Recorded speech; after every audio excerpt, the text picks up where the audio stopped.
Welcome to Commonplace Expertise. I'm here with Lia DiBello, Dr. Lia DiBello. Dr. Lia DiBello is the CEO, President, and Director of Research of WTRI, which stands for Workplace Technology Research, Inc. She is a cognitive scientist as well as a business person. In the late 2000s, Dr. DiBello discovered in an NSF-funded study that all great business people share a common mental model of business, and that mental model can be used for all sorts of interesting things, including the assessment of business expertise, which she did. She was the principal inventor of something called the FutureView Profiler. In more recent years, Dr. DiBello is more well known for her work on accelerated expertise. She published a book with a few other researchers in 2016 with that very title. She and her team have created something they call the Strategic Rehearsal. And this actually stemmed from some work she did during her PhD, where it was called the OpSim. What the Strategic Rehearsal allows WTRI to do is to accelerate the acquisition of expertise, particularly business expertise in the businesses that they consult for. And her training interventions have been used in industries as diverse as biotech, pharma, manufacturing, financial services, mining, and others. I hope to talk about many of these ideas during this podcast if we have the time. But first, let's welcome Dr. Lia DiBello to the podcast. Lia, it's so good to have you. Thank you. I think a good place to start is to start with your story. Tell us a bit about yourself. How did you come to do what you do? I think I've actually always done what I do. I mean, I've never really had another kind of job, and I think I've always been pretty obsessed with cognition and cognitive reorganization, and how people construct meaning and particularly with expertise. I think that the reason that I study expertise in business is because I come from a business family. I'm a fourth generation entrepreneur, so I understand business pretty well. And I also believe that business is a really good place to look at cognition in action. You know, it's what makes the world work. It's people solving complex problems. And then particularly in the 1980s and 90s, with the influx of complex technology, it really challenged our notions of mental models. It used to be believed that people would develop to a certain point after they graduated from school. They would get to a certain point mentally, they mature and they become professional or expert in a particular field, and then it was kind of downhill from there. We learned when enterprise technology entered the workplace that people actually had to reinvent their mental models at least 12 times before they retired. And now I think it's even more than that. I think that it's really pushed the limits of cognitive agility. Maybe highlighted cognitive agility as the new basic skill, and showed us that human beings actually never stop changing and learning. And then there was some recent research in the late 90s that even our brains, it was assumed that our brains lose cells at a certain point in our teens and basically shrink from there. That we now know that's not true. If you continue to learn and do complex tasks, you keep those cells and you renew, you actually grow new neurons all your life. So the adaptability, the flexibility, the neuro profile has changed quite a bit. It's very interesting. And it shows up probably more in business than anywhere else. So it's fun to look at. The other reason I like to look at business is because you can tell whether you're successful or not. No, I'm serious. When you do research on 18 undergraduates that happen to be in your class, you don't really know if the experiment worked. But if you double the stock price and market cap of a multi-billion-dollar company, it's kind of hard to say that would have happened by chance, And when you do it 53 times, it's pretty clear that it wouldn't have happened by chance. So it's a good way to test and validate your science. So this is a good segue into the sort of the mental model that you extracted. As far as I can tell, and I've dug into quite a bit of your work, you've never told the story behind the study of how, when you extracted the mental model. This was like, what, 2008, 2009? It was a 4-year NSF-funded study. Could you say a bit about like the story about how, what was that like? How do you do it? Well, when you work with a lot of companies, you start to realize that there's a lot of similarity, and that business, sort of like chess or any other system, is a closed system, and that Huh.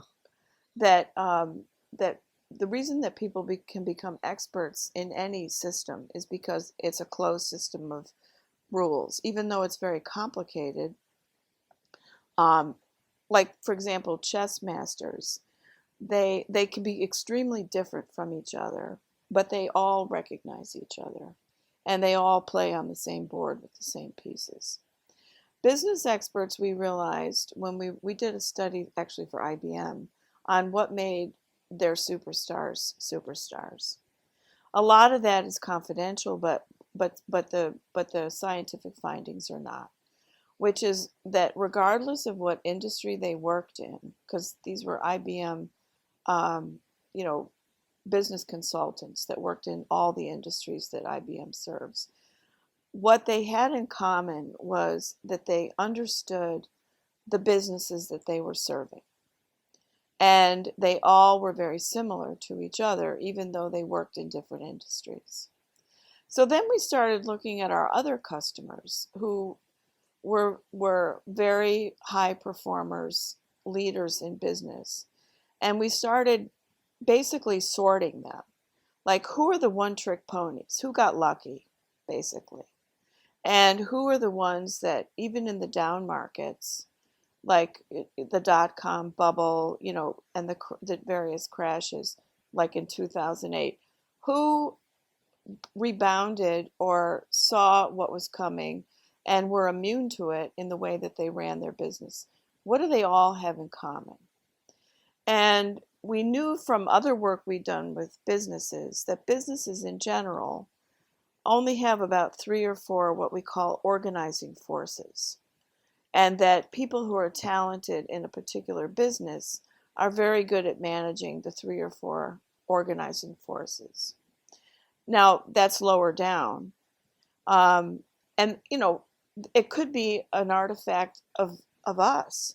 Human beings can only manage so much in their working memory.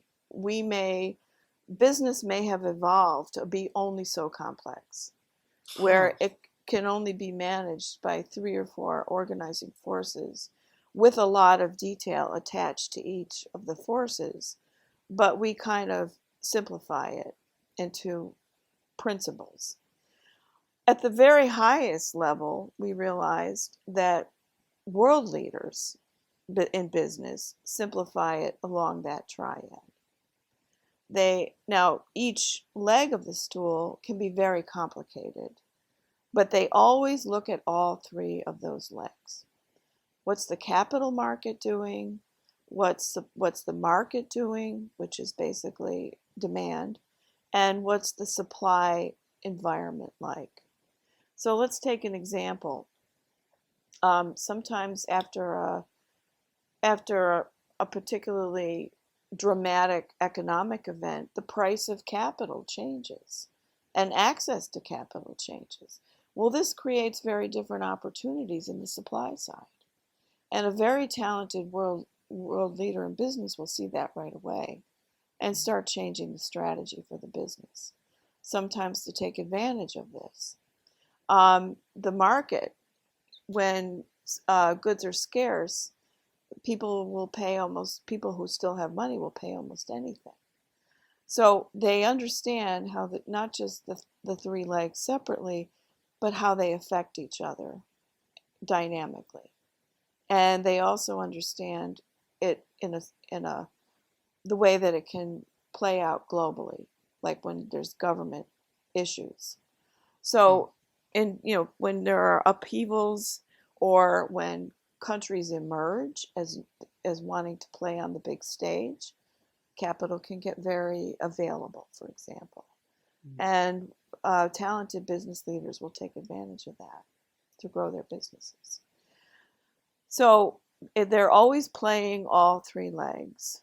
And a one-trick pony tends to be somebody who's good at one of them, usually good at sales. Huh. And we have a little joke around the office that, that they sell everything for more than it costs to make it, and they make it up in volume or something like that. I mean, sometimes they or they sell everything for, they sell everything short. I mean, it's funny what people do, and they think it makes sense. And they don't understand why they're growing broke at the speed of light the more they sell, right? So it's, but they're really good at sales, so they do that, and they have no idea what it's doing to their operation. Oh, interesting. Have you ever seen examples of transfer, right? So if good business people they understand all three legs of the stool, of the triad, and how that triad is expressed is very different, right, depending on the industry, right? Have you ever seen in your work with so many businesses examples of transfer where maybe they're a conglomerate and they had their start in some subsidiary and then they move into a different but adjacent industry, right?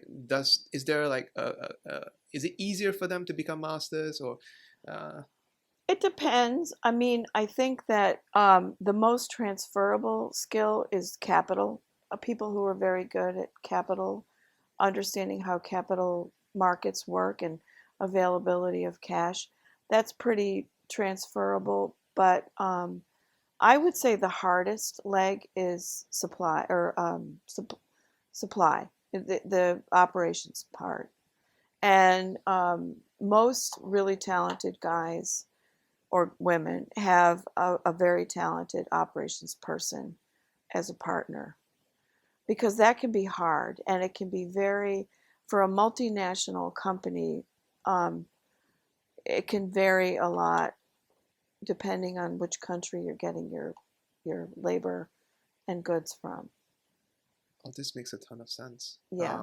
There's this book called The Outsiders by William Thorndike, and he basically profiles CEOs who are very good capital allocators, right? So capital, like of the triad. But every single one of them had good operators on the side, like a very Right. strong second in command. So they could focus on the capital allocation and somebody else would keep the Right. the wheels turning. Right. Exactly. Oh, so you've mentioned in the past that, well, in your chapter in the Oxford Handbook, which is actually how I found you, I saw like in the table of contents, I was like, oh, expertise in business. And then I would turn, to that Very chapter. nice of you to read it. It was, I mean, it was like in the middle of like expertise in STEM, expertise in, what do you call it, transportation and cybersecurity. And it was like, oh, expertise in business, right? And then I opened the chapter and I think my jaw fell open as I was reading the chapter. For anyone who's listening to this, if you can get your hands on the Oxford Handbook of Expertise, and it's a very expensive, very heavy book. It's a doorstop. Yeah. I have it behind me. Leah's chapter is pretty much like a summation of everything she's found in her career. And in that chapter, you mentioned that business expertise in an executive team is a form of distributed cognition, right? Right. So I'm curious, have you seen instances where no one person in the management team, is an expert at all three legs of the stool, but the company still does well anyway? Yep. Right. Yes. In fact, usually that's the case, and it's one of the good things about the profiler, the instrument that we developed, is that it collects data on the individuals and the teams. So you can put all the data together and develop the heat maps, and then you can map out how the blind spots are distributed among the teams, and then you can change the roles around. We had a case with a biotech company where the only person that understood the real problem was in the wrong job. And when we presented that data to them, they saw it instantly, that the reason that they were selling everything at a discount and making more and more of it and losing money on every sale is because the only one who had the acumen to see that was in the wrong job. And he literally wouldn't have had the visibility into that problem. So we basically gave him different information, and yet some of the other executives had the relationships with the customers that were needed. Customers trusted them, etc. So you need that as well, right? But you needed somebody counting the beans back home to see that you could actually afford to make these deals. And so we reshuffled the deck there too. And then another customer in Europe that was very similar. We had a CEO that was extremely brilliant, who saw everything coming with the subprime mortgage crisis, tried to warn the company. Nobody listened to him. And the rest of his executive team had the same blind spot. It was kind of creepy, actually. They all had the wrong theory of what was going to happen, and it showed their profile results were almost all identical. And they worked with an executive coach, again, to reshuffle the deck and put people in different jobs and have different accountabilities. In Europe, a lot of particularly the older, more established companies, the aristocratic connections and the family connections are very important. So those needed to be preserved, but the business acumen, particularly with the capital leg of the stool, was not there. So they had to be moved into things like the market side, where they could have that role. Right. So before we get to it in the weeds of this, I think it might be useful for listeners if you explain the profiler. Oh, okay. So the profiler is actually sort of deceptively simple. What you do is, instead of ask people, "Are you smart? Do you know what you're doing?" Which, I mean, even I couldn't answer that question, right? And I'm supposed to know, right? And I guess what I've learned over the years is we don't really know ourselves, and we weren't, we didn't evolve to have self-knowledge. It's probably what keeps us going every day, right? Yes. So we do not have self-knowledge, and we cannot count on that. So what we do is we give people a sort of online, it's kind of like a Harvard case study, but not really.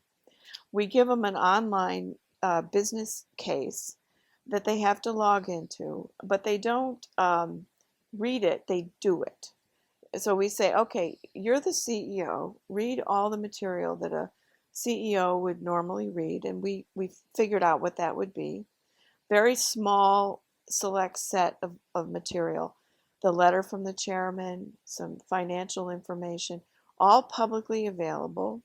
We sanitize it so they don't know what company it is.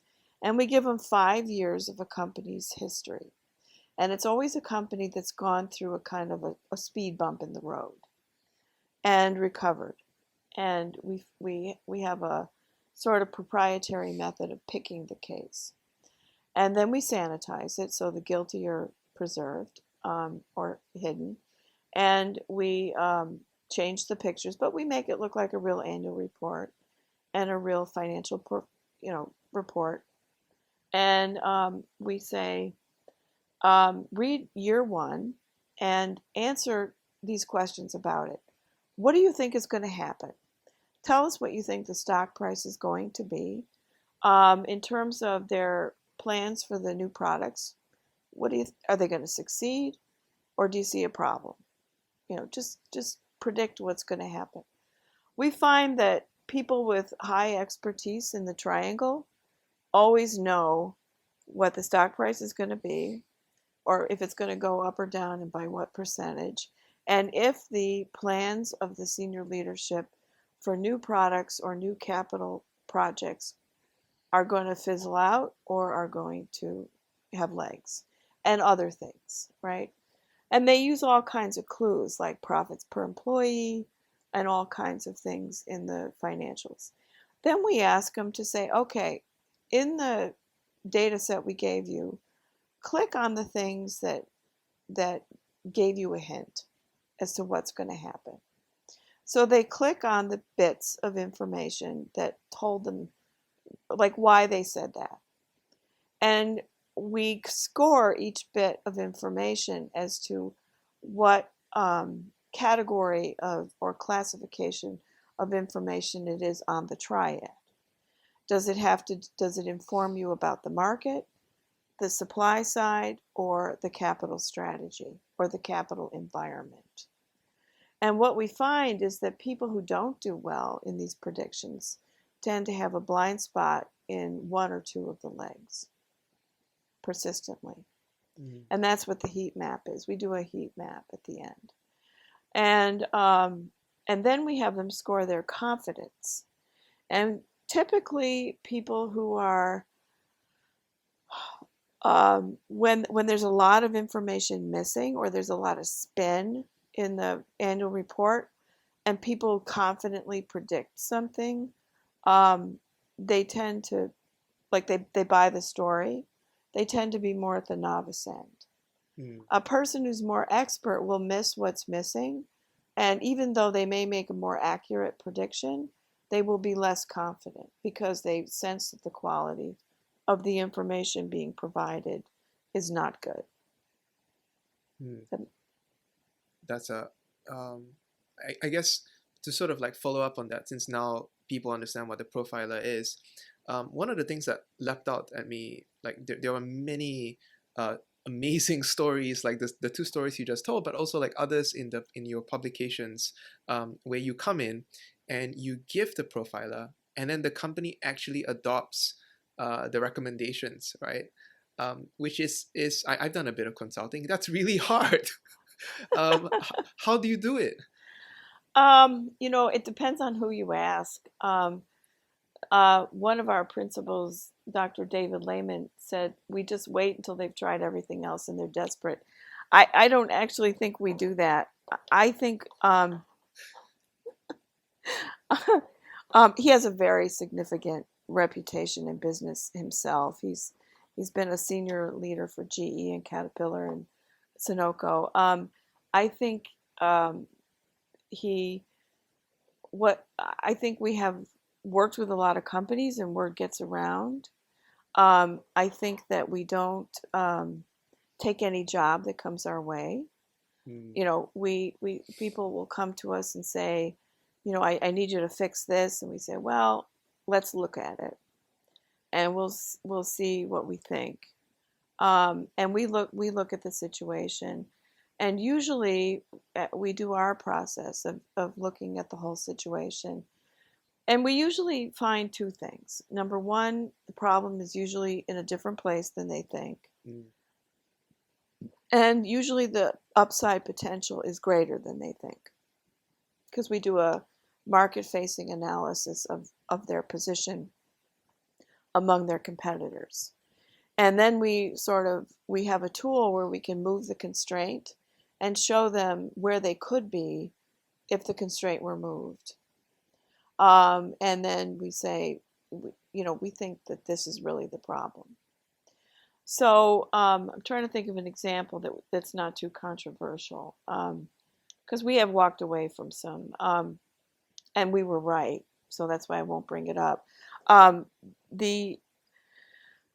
Sometimes, for example, we worked with a drug company, and they believed that they needed more drugs in their pipeline. And we looked at it and we said, actually you have a lot of leads in your pipeline, but your bench chemistry is very inefficient. And you're thinking about laying off chemists. We don't think you should do that. We think you should automate some of the bench chemistry. This was the precursor to deep learning, AI, and eliminating all the leads that were duds, and taking those same chemists and having them work on the leads further down the line when you've kind of gotten all the bad ones worked out, and automating some of the early bench chemistry. And then you can cut to the chase quicker. And that did solve the problem. Did you have to do a strategic rehearsal for that, or was it just like a recommendation? Well, that was a recommendation, and then we did a strategic rehearsal because the bench chemists had to get used to the idea that they had to let go a little bit and be, more at the end and not so much in the very beginning. Spend their whole career on one molecule. That kind of stuff. Yeah. Another time we worked with the Midwest Foundry. They believed that their problem was China or all of Asia with the small whatevers, the small castings. And we said there's a couple things that are never done overseas. Why not get really good at that? The multi-ton castings. You guys are third generation foundrymen. You do this in your dreams. You understand molten metal like, no one else. And you could probably do it as a fine art. And nobody is going to do a casting the size of a small house overseas and ship it on a boat. I mean, the customer will pay a premium to have it done 2 miles away, and they need it next week. And you guys can do that. So now they have a specialty business doing that. And their scrap rate defies the law of physics. It's so small. And we're like, we don't even know how they do it. But that was definitely a strategic rehearsal to get them to think that way. Yeah, so I wanted to ask this later on in the conversation, but since we're here, I think it might be really cool for you to tell the story. It turns out that I actually came across this story without knowing that it was you in Gary Klein's Power of Intuition, yeah. Right? And then I saw it again in the chapter in business expertise in the Oxford Handbook. And it is a remarkable story, and I would love to have you retell it here. Okay. Well, it's a very interesting story. I thought it was going to be my Waterloo, honestly. It was really quite a situation. We went to this foundry, and these people were making these castings. And the place was, there was little fires on the floor to keep people warm. And the place was incredibly heavily in debt. And the owner was being very financially irresponsible. He was doing some bad things with debt. He was taking out personal loans and using them to run the business. And he had been very successful in making small castings for years, and he had, I guess, a few foundries. And he was we knew him. He was a personal acquaintance, and he really wanted help with this whole thing. And he had way too much overhead. He had a fancy office down the road, etc. And we went in there, and we went to the shop floor. And we saw all these people making as many castings a day as they could, using the patterns that they had, with no idea as to whether or not there were orders for them. And then they would put them all in a big hot pile, and you couldn't tell what was in them because they're all covered with sand. And then they're all trucked and cleaned up at another facility. And when they're trucked to the other facility has no idea what they're getting and if it's needed for any orders that they need to ship. So I thought, wow, these people are worried about losing their jobs, so they're trying to look as busy as possible. So then we started asking them, how do you know what to work on? Do you have an ERP system? They had never seen a graph before. They'd used the ERP system to print labels to ship things. They didn't know anything about how it does planning or anything.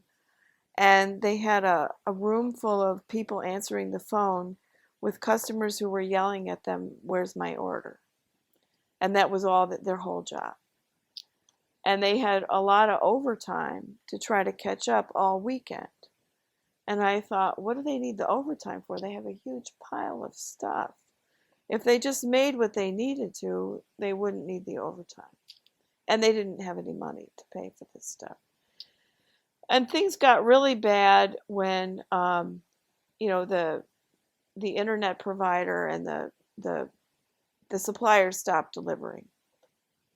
So we'd have to drive a check to them, so they turn it on for another day, and it was bad. So I said, let's make a strategic rehearsal so that we can figure out how to do this. So the first thing we did is we made a card sort where we had on each card a representation of every function and every operation in the entire Foundry system, all the buildings.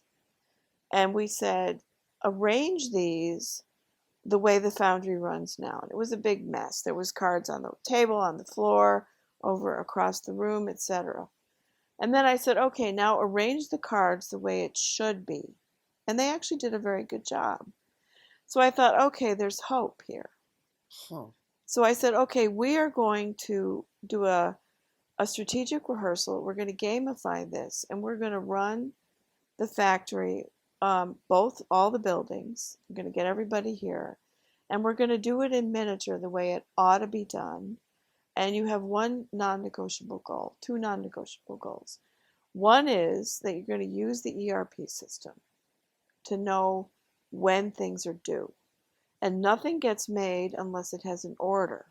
And how you're going to know is the ERP system.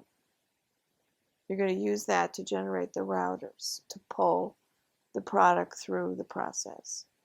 And the second thing is that you're not going to make anything that you can't sell. And it has to be on time. And if it's not on time, the customer gets it for free. But the customer gets it, end of story. Yeah, it was pretty well. And then we used a 3D printer to make replicas of all the patterns. And we used a polymer sand that they could use to make the molds. And the polymer sand, we made it so that it started to fall apart after an hour. So they had to be on time because it would start to crumble. And they cheated. They snuck water in, because there's a binder for the polymer sand. So we had to dye the water green. Ooh. So that we'd know whether or not they were cheating. And it was quite an exercise. And we set it all up, and the first day was a disaster, of course. And they replicated all the problems that they were having. And they sat down and looked at it, and the guys from one building and the other building started pointing fingers at each other. I said, no, we're not going to do that. We're going to figure out why this happened. Nobody dies in a strategic rehearsal. We figure it out. These are toys, right? So the guy said, well, by the time you got me my stuff to clean up and ship, it was already too late. And he said, but I made it, blah, blah, blah. He said, yeah, but if you started it in this game period, it's already too late. I needed it the following game period. You starting it in that game period, it's already too late. I need lead time, basically. And he said, I never thought of that. So the next day they came in and they rearranged everything and they set it all up and they did an amazing job. And then I said, okay, now we're going to do this in real life. And we're going to start with, there's no truck that takes all the stuff that you guys made in the one building to the other building. The truck now lives in the end building, and they come and get only what they need. So you better only make what they need, because they're coming with their customer list and they're going to order it. And they're not taking anything else. You have to live with whatever you made that nobody wants. All this hot, molten stuff. Okay? Doesn't go on the truck. Right. Okay? So if Lonnie doesn't need it, it doesn't go. He's going to come shopping, you know? And the truck does not live here anymore. It's not yours. They're like, oh no. And then what happened? So then they said, well, we don't know what the real lead times are for the, between the stages. In this exercise, I said they're all a week. They're all a week. They're a week as of today. As you start making stuff, you can refine it down, because it's always less than a week, right? But for now in the ERP system, in real life, everything's a week. Every stage of the process. Good Lord. And they said, oh, okay. And I said, we're going to print out a to-be cast report every morning that shows you not only what you're supposed to do, but what everyone is doing. So you have visibility into the entire process, what everybody's doing from beginning to end. And they did it. Insane. Yeah. I sent this story to a friend in manufacturing, and he was blown away because you effectively taught them the principles of just-in-time manufacturing, right? Yes, Lean manufacturing. Yes. And you didn't really teach them. You didn't give them a lecture. You didn't, give them like, oh, here's what the theory is. And you just place constraints on them, watch them fail, get them to argue with each other, and then they worked it out for themselves from first principles. Yeah. That's insane. It's like, how? Well, and not only that, but they were extraordinary. They had an extraordinary understanding of casting and mold making. So I said, we're going to take advantage of that. So when the casting is rejected in the other building, in Lonnie's building, it comes back here, and you're all going to stand around and look at it, because you need to know, you need to see it. And when they all stood around and looked at it, they said, oh, we won't do that again. Yeah. Oh. Yeah, well, I thought if we put the chills in that place, that might happen. I'm like, what are they talking about? And then I realized it doesn't matter. They see something that is not available to us, and bringing the casting back, they get the feedback on their decisions, like within a day, that they need. And so the loop is closed. And that's exactly what needed to happen. So we were able to use the expertise that they had probably developed over a lifetime, even, at their father's knee, that needed to make the business successful. So here's my conclusion to this story. We visited them later, and I walked in. They borrowed money so they could buy the factory, the business, and they own it. And I walked in, and I said to one of the kids, so how are things going? And it was like a Thursday. He said, well, we broke even at 3:00, and from here on out, it's profit. Oh my God. I know. It's like, it's a kid, and he knows exactly the break-even point. Yeah, exactly. And it's like nothing. It's like nothing. He goes, yeah, and tomorrow we do all the maintenance. We shut down everything, and we do all the preventative maintenance. And how are you? And I was like, if so, when I was reading that story, I was thinking to myself, in the late 70s to the 80s, there was this great fear of Japan, right? Because of lean manufacturing, and it was a lot of like papers written in the business literature, in organization management as well, about like how it's organizational tacit knowledge. We can't learn lean manufacturing. Only when Toyota takes over the plant in the GE plant, GM, sorry, did the workers finally learn it. And here you are, right, coming into like a bunch of people who you say like has never seen a graph in their lives, right? They're not No, exactly educated. they raise goats at home. I mean, Yes. yeah, yeah, And in your engagement, you got them to construct from first principles, right? Lean manufacturing for themselves, and then they did well enough to buy the factory, and now they run it. Like, yeah, this is insane. yeah. More people need to know about this. But I think that there's a lesson here, which is, it's in our human DNA to figure this stuff out, and it's you know they really had a lot going for them in the fact that they understood their customer and they understood their products, and once they understood when ERP, they do ERP for other companies now.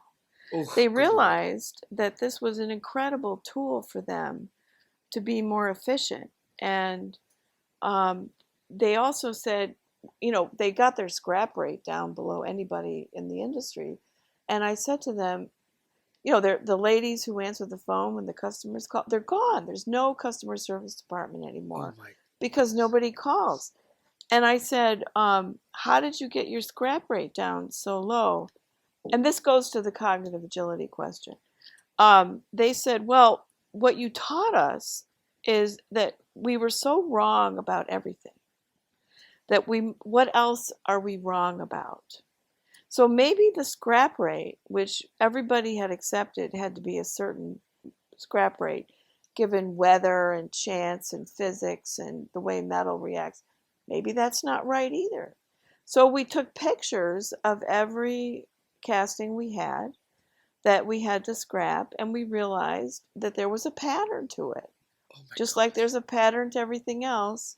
And it was actually that certain customer parts were more likely to be scrapped than others, and that if we told the customers, you got to fix your pattern or we're not going to make your part because it's bringing down our scrap rate or bringing up our scrap rate, we could have a lower scrap rate.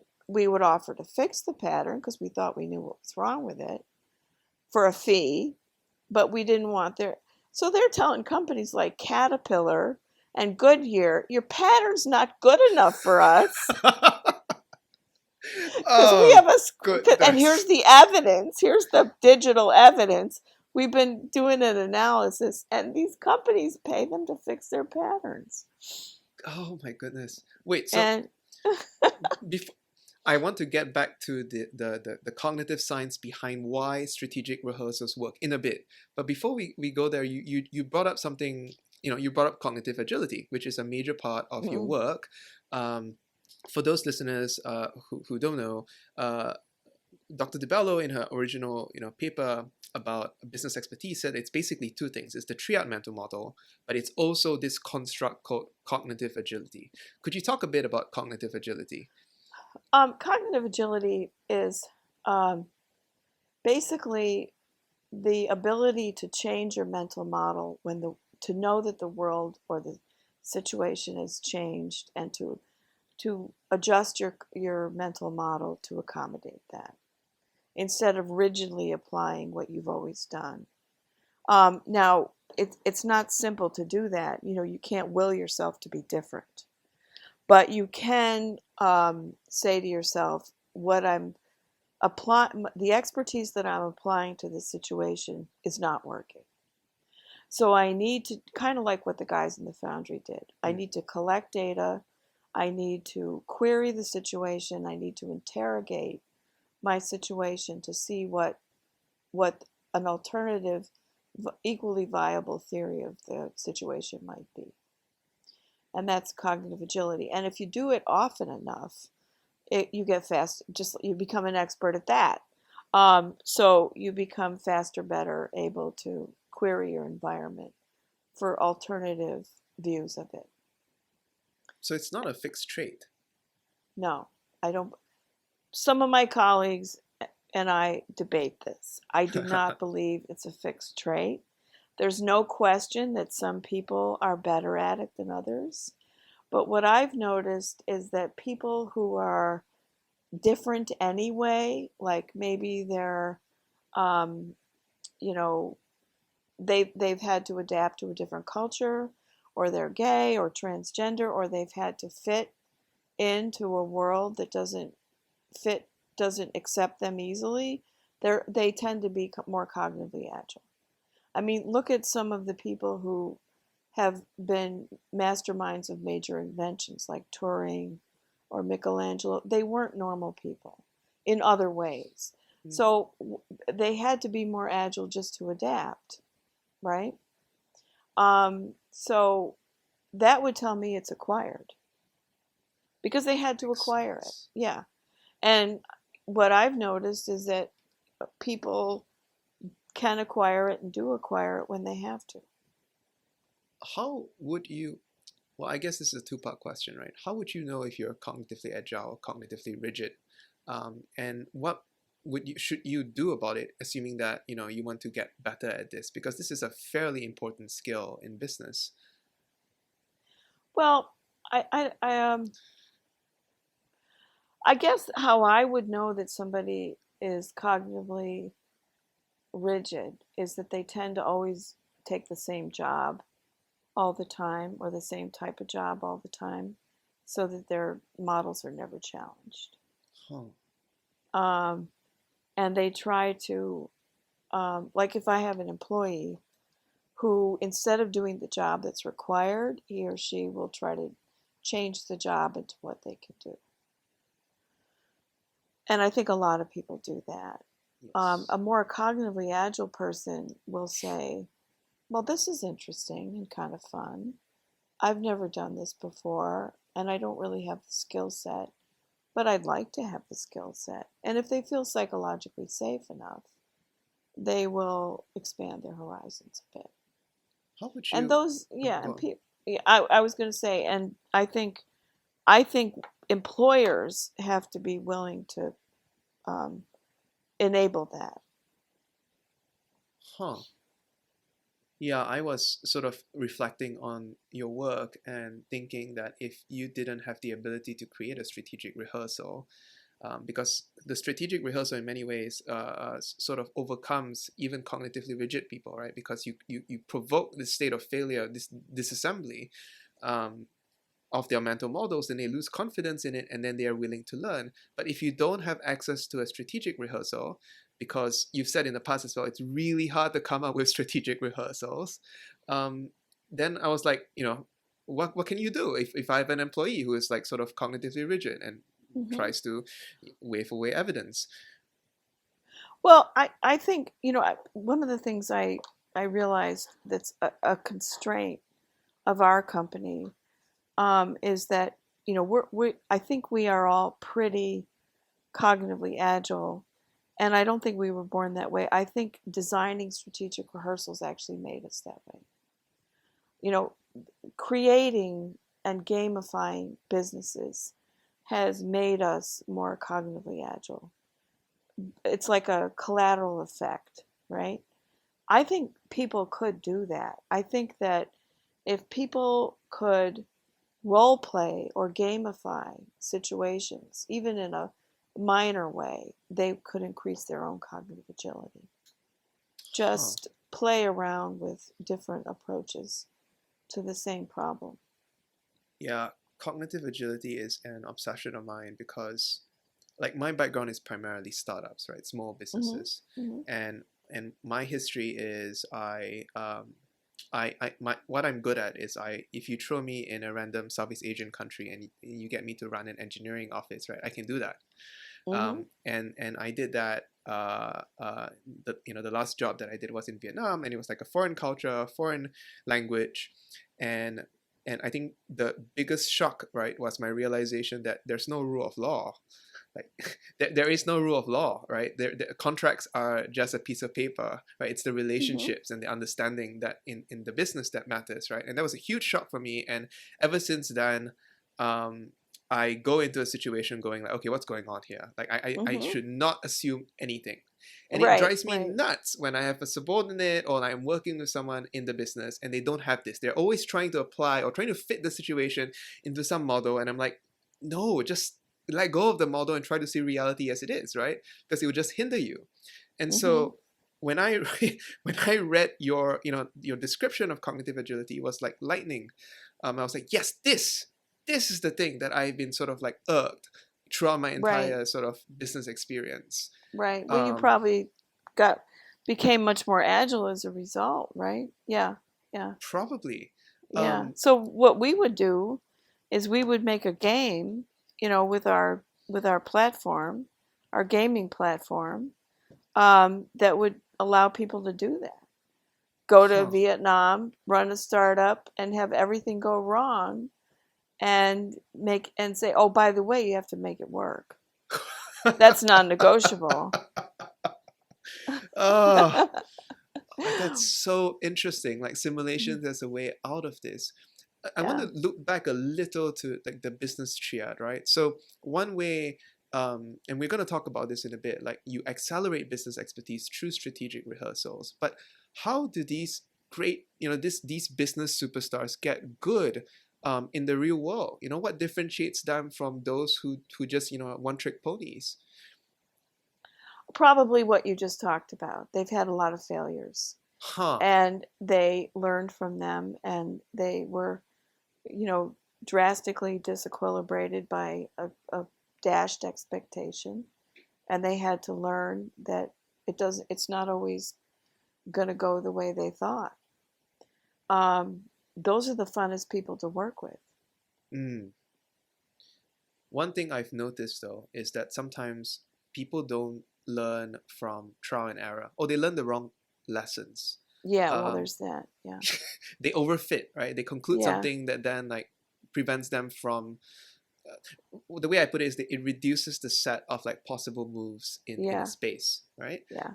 And that's always bothered me. Like how do you know if you're drawing the right lessons from your experience when you're doing these trial and error cycles in the real world? Well, there is probably, as I mean, I could see it with you. You have to have a certain amount of social bravery to get back on the horse, right?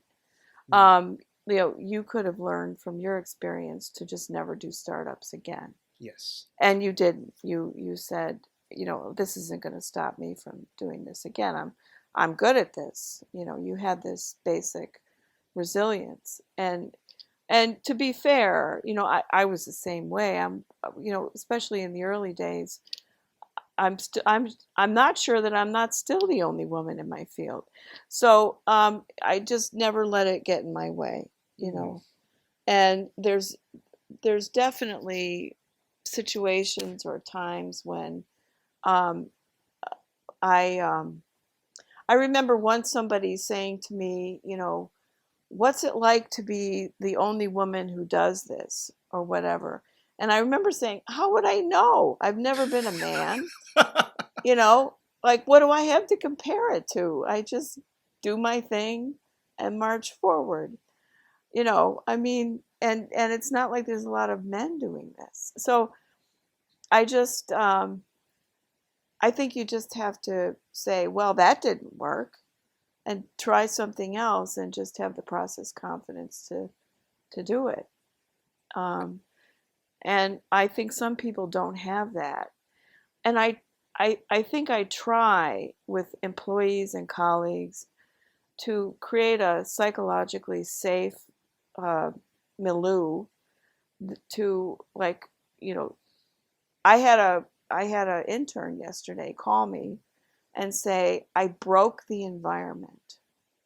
you know this poor woman. I know you wanted to use this for an event, but I broke it. I said, well, we'll use the other one. Oh.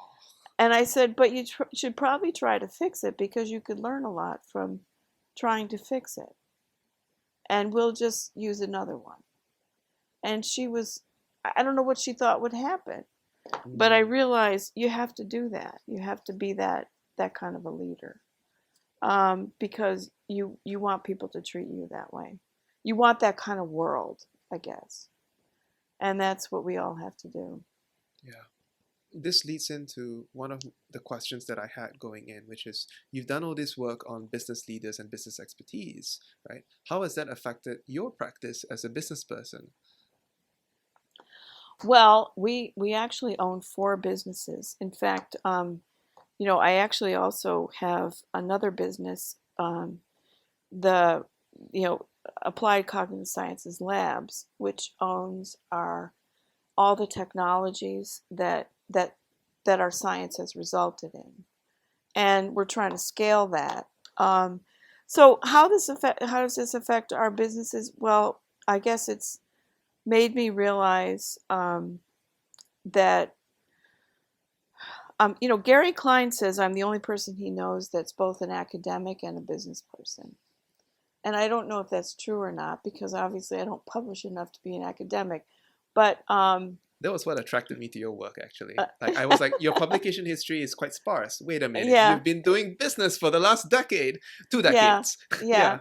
But I did just publish something recently. But the the idea is that I don't know how it affected me. I guess it's made me feel, particularly at this point in my career, that business is very fluid. It's very dynamic, and that there aren't any real rules to it, and that they're changing all the time. And right now, what we're trying to do with ACSI Labs, for example, is take everything we've learned, put it in a platform, and democratize accelerated learning. And I think that ought to be done. And, I think that what I've learned about business is that you have to be willing to change and pivot a lot. And we've done that quite a bit. We've been quite big and we've been quite small. And then we've also had several businesses running at a time. We own an interest in a Colombian coffee company right now. Because we saw a company called InnovaKit that trains farmers in digitized supply chain management. And we thought, well, that's really cool. Let's bring that to the US and to the UK. So 5 of us got together and formed this company. You can well, you can't, but eventually you'll be able to buy the coffee online. It cuts out the middleman, and the farmers make a lot more money, and they're high up in the supply chain, and 50% of them are women, and they're taught modern methods of like blockchain technology. And we're actually doing a big promotional concert at the end of the month at the Hollywood Bowl to promote the coffee. Nice. Yeah. Where can listeners in the US Well, and the UK? it's amorperfecto.com is the coffee. We'll include it in the show notes. Okay. But the point is that we realize it's a business that ought to be done. So we're at the point now where we're doing businesses that we can do that ought to be done. Like more than, we're trying to have socially responsible businesses that are profitable, not charities, that are technologies, sciences, and approaches to business that the world should have. So that's how it's affected me, because there's so many badly run businesses, and it's become very offensive to me. Let's double click on that for a moment, because before this call, and we have like 30 minutes left, so we should deal with this first, right? You said you were really passionate about democratizing this technology and making it more available to others. The whole strategic rehearsal in virtual worlds. Could you talk a bit about that? Like, what made you feel that way, and what do you hope to do with the current state of the technologies that you've developed? Well, the only reason that we've had the career that we've had is because most businesses are not well run, and they waste a lot of money, and there's a lot of harm that's done. It's during the subprime mortgage crisis, a lot of people lost their jobs, lost their homes. There's a lot of harm done when businesses are run badly. And how CEOs have responded, the less ethical ones, is when they negotiate their job, they just have a better severance package. because they know that they may not do a good job and they need to be paid several million to be fired. And this is really not the way to solve this problem. So we said to ourselves, we do know how to make businesses more successful, and we do know how to make people who are very anxious about their ability to keep their jobs, keep up, and reskill themselves. We know from the Foundry that we can help them. We know that we can help senior executives because we do it all the time, but we also know that we can help workers who are not that ambitious, who just want to keep their jobs and who want to be reskilled and adapt. So we started the first game we designed. We have a platform, FutureView, that you can make mega worlds with it to solve huge problems. Like we have a client that's managing 11 mines, a portfolio of 11 gold, silver, and copper mines.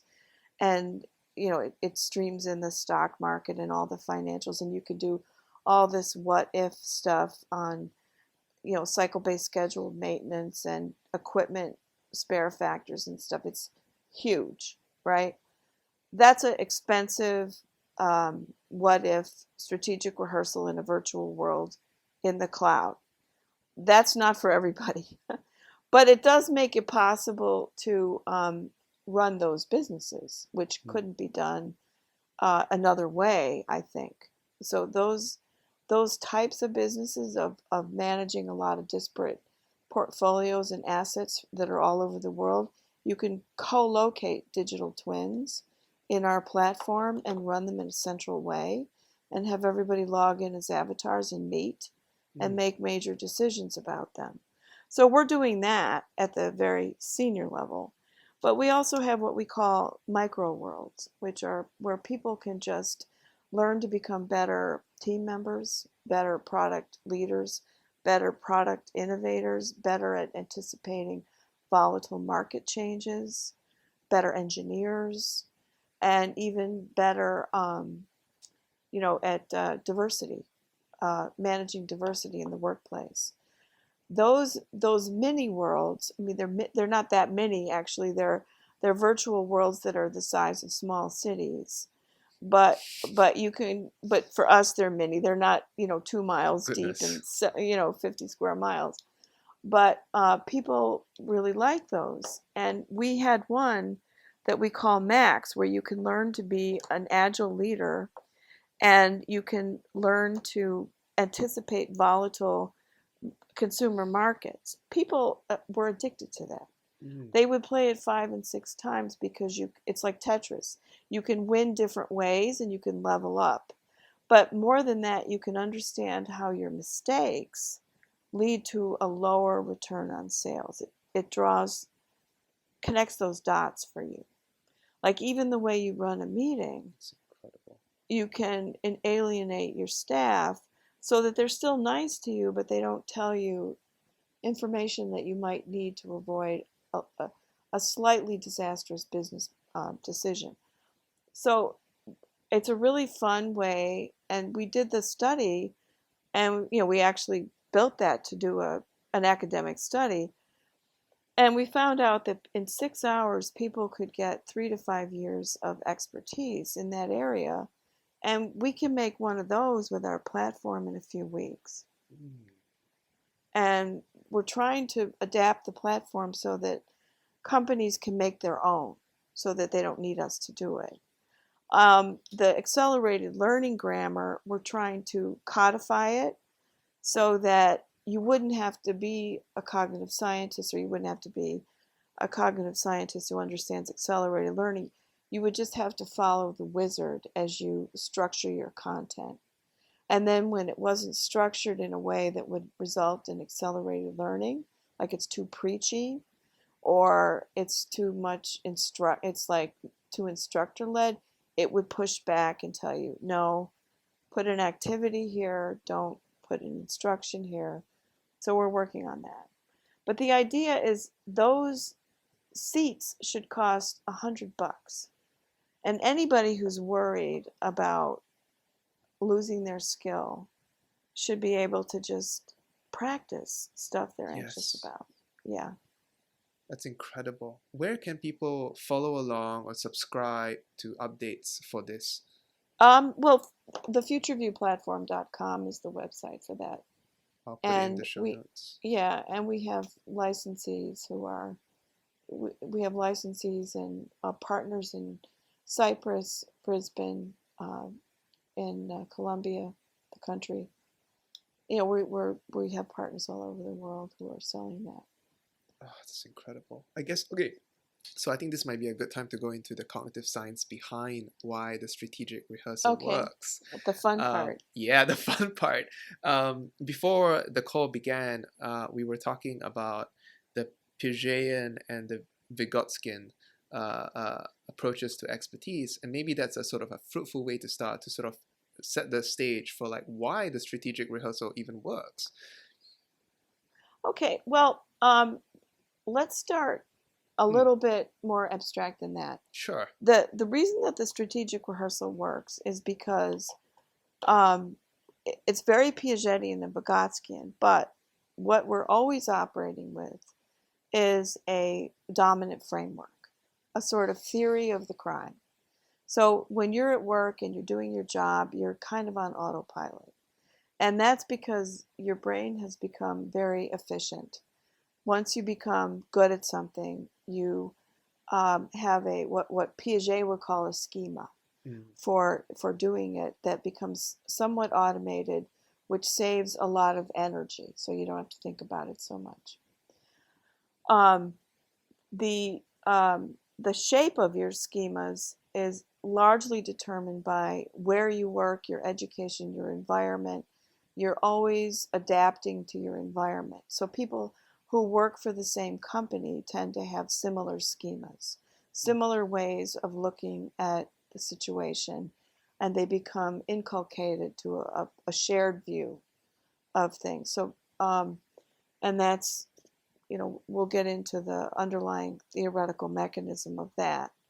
I studied that for decades, okay, how that happens and so on. What we're doing with a strategic rehearsal is we're interfering with that. Because once that becomes established, you can't really say, oh, I'm not going to do that anymore. It's not really possible. When I was a professor, I used to write on the chalkboard some phrase, and I used to tell my students, okay, look at that phrase and don't read it. Nobody can do that. Can't do right? that, yeah. Yeah. And yet we're not born reading. We have to learn how to do it. It's the same thing, right? You can't undo something that's already there. But a strategic rehearsal can do that. And that's where Piaget and Vygotsky come in.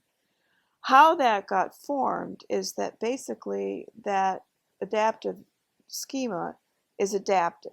You developed it through a series of participating in your environment, and it got reinforced because as human beings, we will always learn and become solidified around an approach that is our brains see as critical to our survival. So we always learn stuff that we as organisms see as helpful to our survival. So we look to see what everybody else is doing, what's succeeding as opposed to what's failing, and we're very goal driven. Okay, so that's why you don't want to incentivize the wrong things in a workplace, because people will get very good at those things. And we know that from all sorts of studies that people will develop the skills and sometimes extraordinary capabilities that are critical to their survival, even in a workplace, even in a social group. And so what we do in a strategic rehearsal is we build an environment that is coming at you very fast and has what we call a lot of symbolic density. It's got a lot of the same triggers as your workplace, so that all of those schemas are running on, yes, they're provoked and they're very active. And then we force you to make a decision every few seconds. So for example, when you're playing one of our strategic rehearsal games, you're playing like a whole quarter of business in 15 minutes. Bang, bang, bang, bang, bang, right? 60 decisions constantly, and you're doing it as a group. So all of the group dynamics and the individual dynamics, and you have literally no time to stop and think, oh, gee, should we really be being this stupid? No. So the autopilot takes over, and you replicate all the bad habits at work, even though you know better. You just spent 3 days in a seminar making a plan for next year, and you know that this is not it. And you It still makes do it no anyway. difference. You do it anyway, and you can't stop. It's sad, but it's Amazing. funny. Yeah. And sometimes the company will replicate its declining stock price and, backlog and to the dollar, because we track everything minutely every few minutes, and we display it up on a big board what they're doing, and they look at it, and they're falling apart. And at the beginning of the day, to be fair, we say this is going to be a bad day, but it will be okay. We're all in it together. Everybody's safe. Nobody's ever died. And tomorrow you're going to be amazing. And they go, yeah, yeah, yeah. We're going to prove you wrong. And I go, okay, you're going to be the first people in my entire career out of 8,000 people that's going to win. Great. Doesn't happen. At the end of the day, they're like, are you sure we're going to do well tomorrow? I go, yeah. And they go, well, don't touch our stuff because we know what we're going to do tomorrow, and just leave it alone. They cover it up with sheets. They really are. If they find it very hard to stop. Yeah. Right. We go, it'll be okay. We're not going to touch anything. Go home.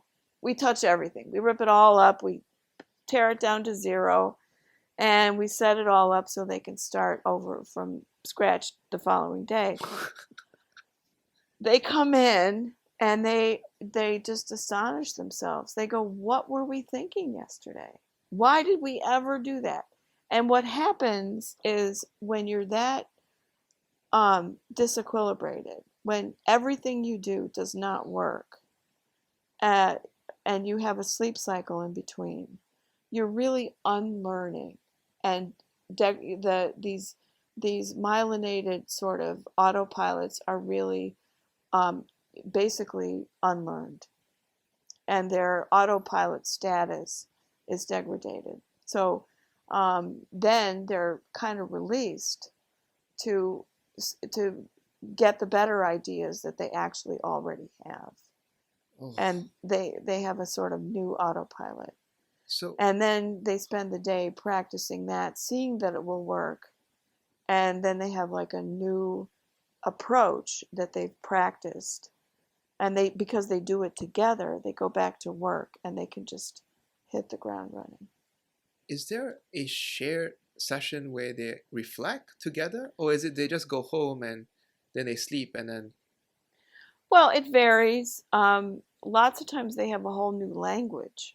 Like, we worked with a medical device company, and they had a device for aneurysms and vascular, stuff. And they had to actually invent new aneurysm treatments and stuff that were very similar to what they were doing. And that was a physical strategic rehearsal. So we had a body, a wooden body with a vascular system, and they had to do all that. And the name of the new product was, I think it was called Sapphire in the game. Mm. And they actually released a product by that name in real life. Wow. And they had the whole experience became a shared historic reference for them. So they would say, like, remember when we did Sapphire, or remember when we did this, and they would use it as a reference. Right. Yeah. I think at this point we should loop back to what you told me before we started recording about Piaget and Vygotsky. maybe start out with Piaget and what he discovered and how that plays into your current work. Well, actually, I was trained as a Piagetian in cognitive science, in the early days. In fact, when I was working at IBM in the cognitive sciences labs, I worked for a Piagetian, and we were trying to apply Piagetian theory to expertise.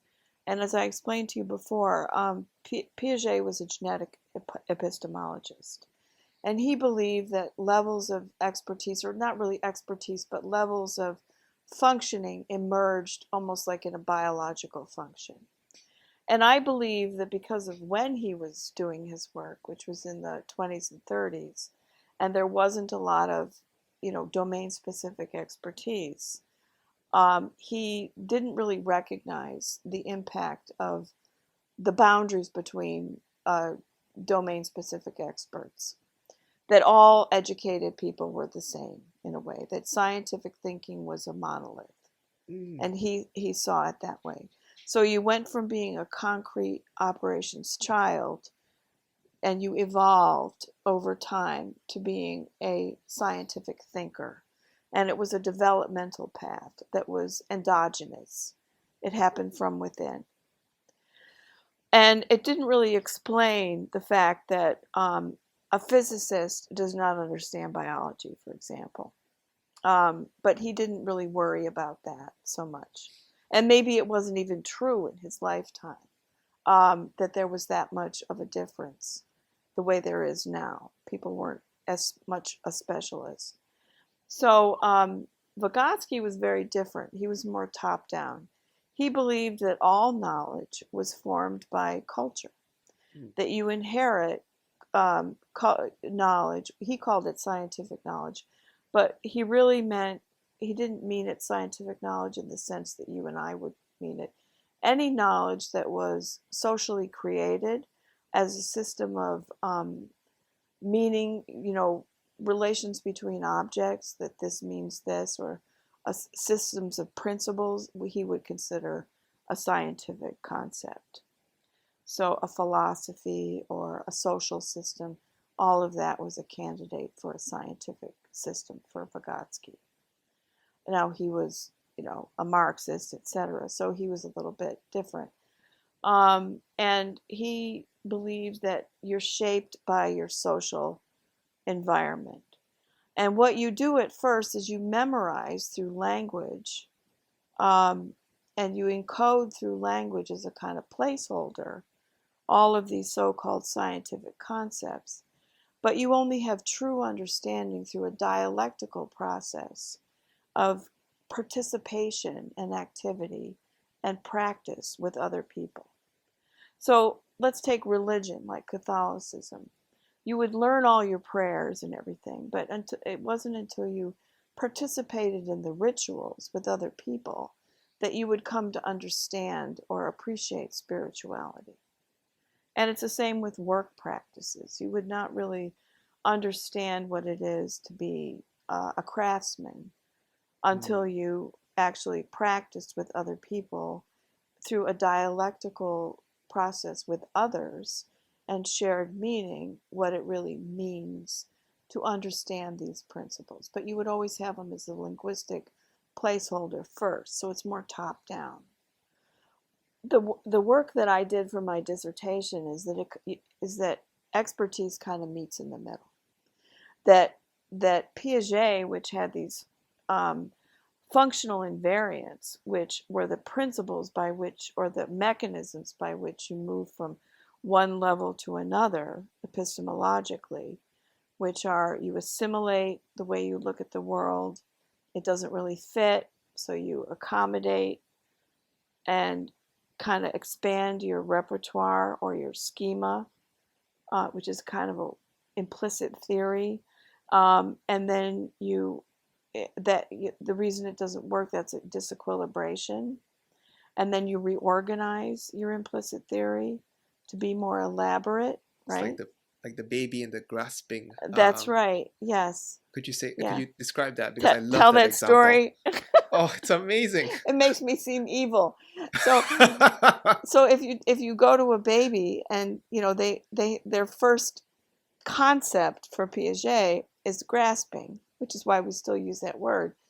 And it's a reflex, but it's not like a knee-jerk reflex. It's your first malleable concept. So if the baby grabs your finger, it says, "Oh, it's a finger," and it seems to find it interesting. But if you put two fingers, it looks surprised. And then it has to add that to its repertoire, and then it squeezes a few times, and then you add three, and eventually you get all this, right? So the reason we use our hands so much is because we start with our hands with everything. Apprehensions. Wow. Yeah.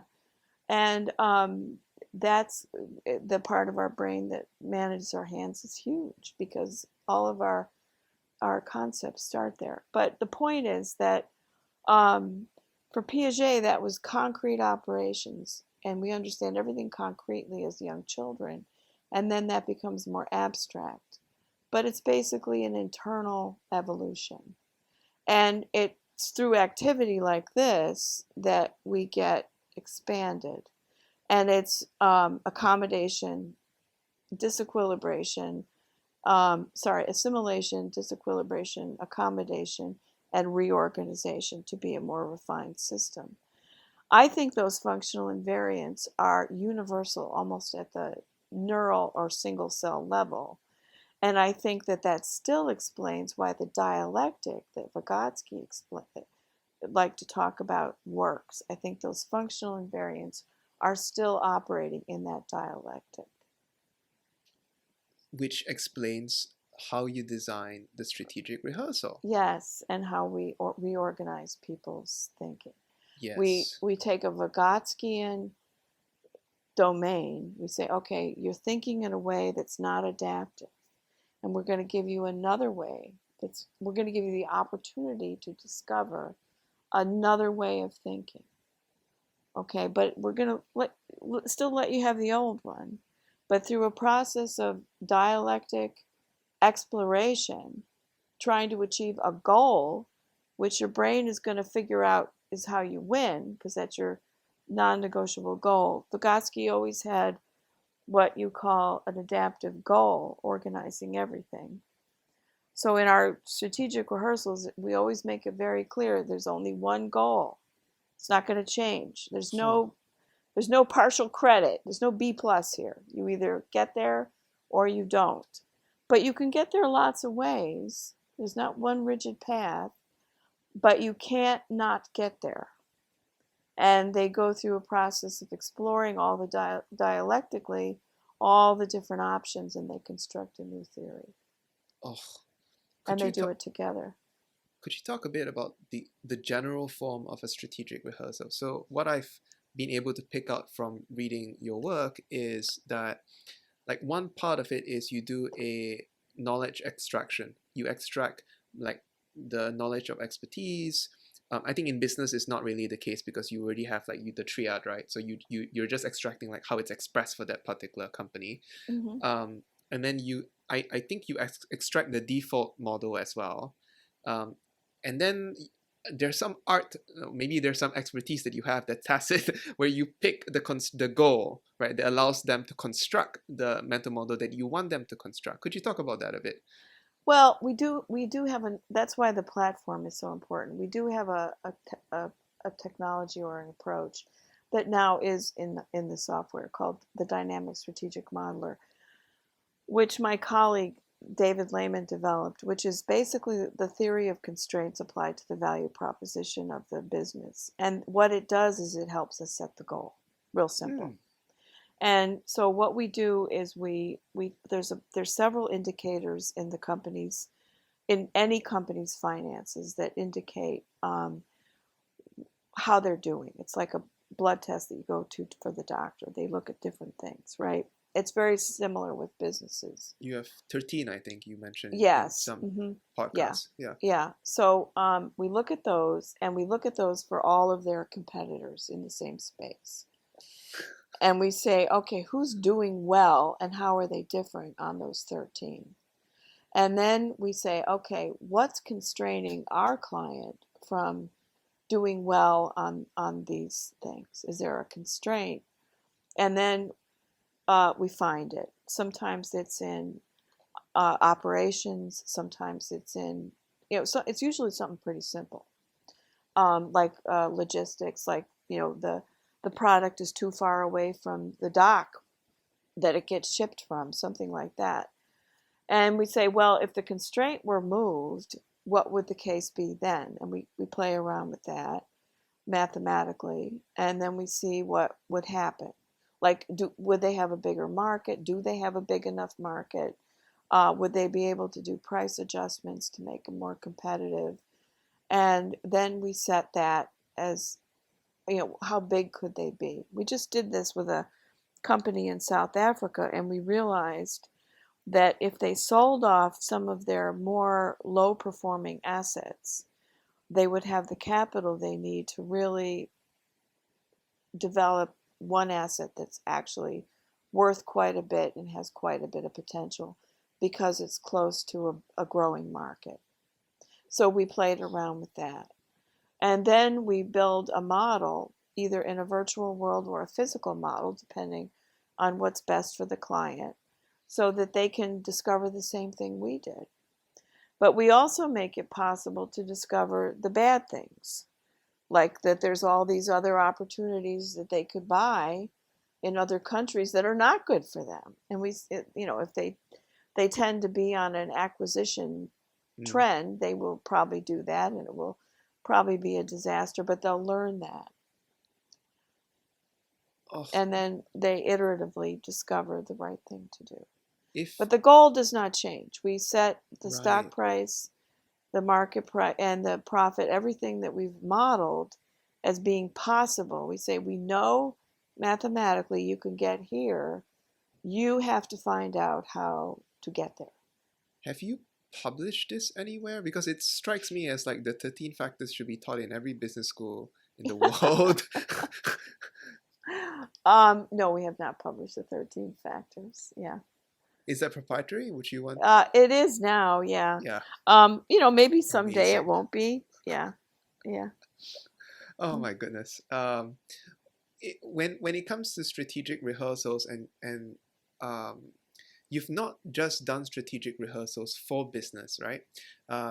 Gary Klein has a piece in, I think, in Psychology Today, where it profiles like one of the interventions you did, which was mining safety.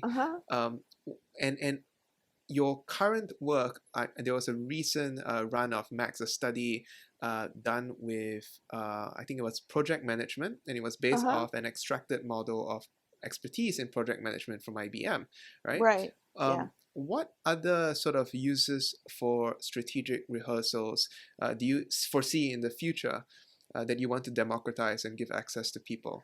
I think diversity. I think people don't understand what diversity really is. Oh, could you say more about that?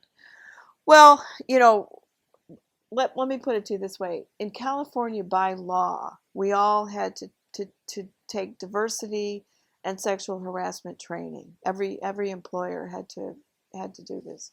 And what it was I'm probably going to get in trouble for saying this, but what it was an online course where you have to spend at least 2 hours reading these screens and clicking answers.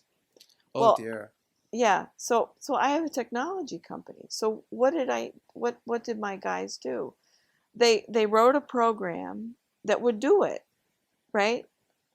And I walk in, I see all these screens blinking and, doing this thing, and a little timer, that's making sure that it lasts exactly 2 hours, because you have to do it for 2 hours.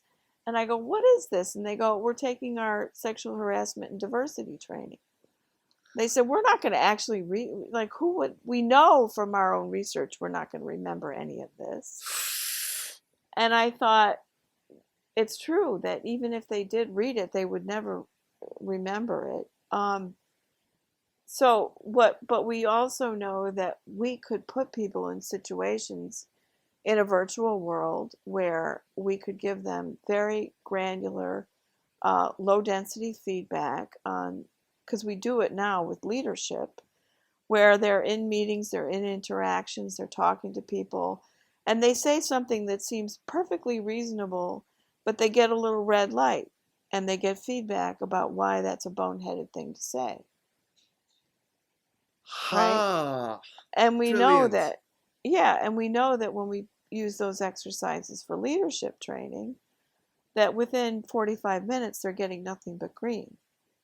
That just that low, talk about assimilation accommodation, people will automatically change their approach just getting that low density feedback very quickly.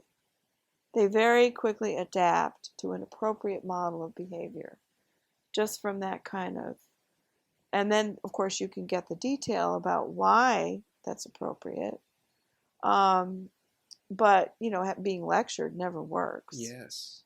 And probably within 2 hours you'd have people who realize that just what's insensitive, what's not cool, and their own, just have more insight into their own behavior and how it comes across. That's one thing.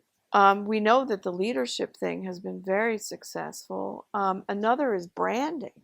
In other words, when you go to a Marriott or a Hyatt or some particular type of organization that provides a service, they have a particular service model. And very few employees really understand what that is. Like, what is it to work for this particular kind of company? So they say the right things, but they don't really do it. They don't really provide the service the way that the company wants the customer to experience it. And when you're paying $500 a night for a hotel room, you want everybody to understand what that means.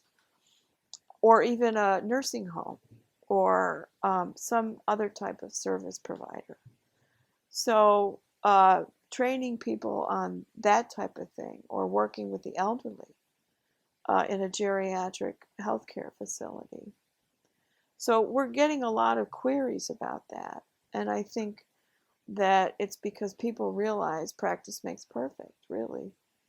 And I think that doing it online, especially even in a single player game, it's very private. It's not humiliating.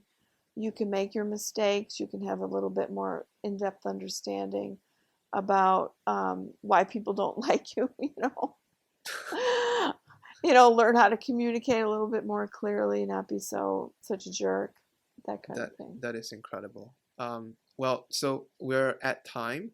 Okay. Where can people find you and follow along as you release this? Like, I personally would want to take the diversity training module, for example, in addition to like whatever else that might be relevant. I think the best way to find out when we're releasing stuff like that is the FutureViewPlatform.com website, but also WTRI.com. WTRI is where we're doing all the research and development and the publications. The FutureViewPlatform.com company is the platform company, which has the licensees and the partners. And so we probably, we would have announcements in both places, I guess, is my point. That's awesome. But all our research and cool, brain scan stuff is on the WTRI website. And if you're a business and you want to contact, if somebody's a business and they want to contact you, where should they go? They should just contact me. My, Email? or LinkedIn. Yeah, my email is Lia at WTRI or L DiBello at FutureViewPlatform.com. Sure. All right. Either one. And, then I'm not hard to find. I don't publish very much, but there's not a lot of people with my name, so. Well, thank you very much for your time. This was an honor and it was amazing. Thank you. Well, thank you. It was really fun. Thank you for taking such an interest and reading all that stuff. Thank you for listening to that interview with Lia DiBello.